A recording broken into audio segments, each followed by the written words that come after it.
Greetings, I'm Tantus Naravan Dracovin, Lord and Emperor of the Dracovin Empire, and welcome. It's once again review. And today I'm going to talk about something that I'm pretty sure a lot of people have talked about and reviewed and gone over before. It's a new video game, it's come out, but I wanted to share my passion for it with you. Undertale. I'm probably sure a lot of you out there have heard about it or even seen it, maybe even played it. But I wanted to talk about it with you because I found it very enjoyable. I love the music from it. I just enjoy it a lot. And it's the first game in quite a while, which I have to say kind of hits a lot of those role-playing notes I really like. I mean, I enjoy the open-world games like Skyrim or Fallout, but this is a different kind. This is nostalgia for me because it reminds me of a lot of those childhood RPGs back on the Super Nintendo. So Undertale is an RPG, a role-playing game, designed, written, and composed by Toby Fox, with some design help from Kemi Chen. It was released on September 5th of this year, and it was funded originally on Kickstarter. Toby said it took him about 2.5 years, a little more than that, to actually finish this game. So it was a big undertaking for one guy by himself, but it really shows that he put a lot of effort into it.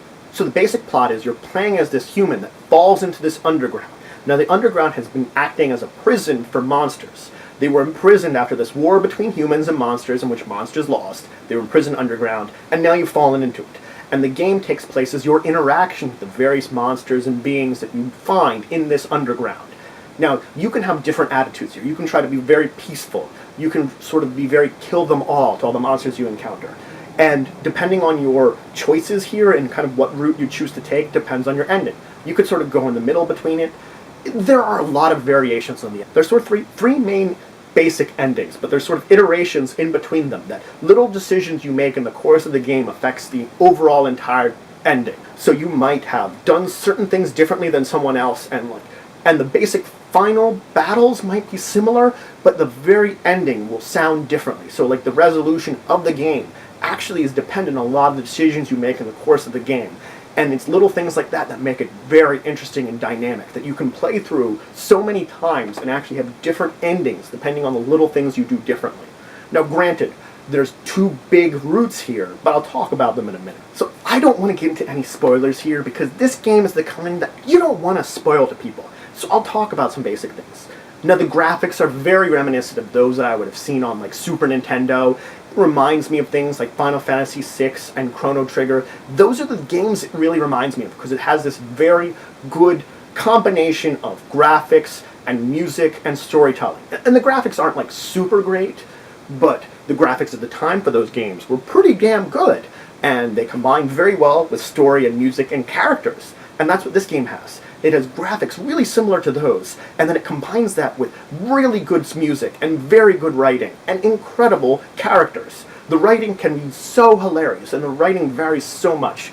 All these little things can change the writing that you encounter. Like, you could encounter the same character so many different times and have different dialogue every time just because of the little things you did. Or there are times when you replay the game, it makes hints that you've replayed the game. It's very meta. You know, it's got this kind of meta quality to it that's very cool, and a lot of the jokes are really great like that. It has very interesting and very, very funny jokes. I mean, the hilarity is just great when it occurs, and it's very easy to hit into a lot of it. The characters are just great. All these like main characters you encounter, you kind of learn to love them, and that's the problem, is you can go through these like very peaceful runs where, you know, depending on how well you do at that run, depends on your ending. There's a lot of little things you have to do to get like the true peaceful run. But then there's also this other end where you're going total genocidal. It's called the genocide run, and not many people play it because you have to murder everything. And most of the time, you've played through the peaceful runs, and it's very tragic then, and it just hits those heartstrings when you have to like then kill off all these characters you've gotten to love. And that's actually something that like the creators talked about, that very few people actually play through the genocide run. You know, I don't know if I've had it in me to do. I haven't gotten that far. There are also an incredible amount of secrets spread throughout the game that you could just run into. Little details here and there that if you like click on just the right spot, you might find something out that you didn't even know about before. It's just so amazing that these little things are hinted here and there that you could easily miss so many of them, that they're just so interesting. And I first encountered the game in Let's Plays, of course, because that's the big thing nowadays. I don't know if I'll do something like that for this game. I probably won't.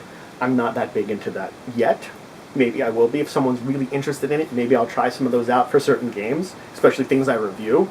But anyway, so I encountered it with Let's Plays, so I got to watch through these games with these people too, and I've said to myself, you know, even after watching it, I want to play it myself, so I got it myself then.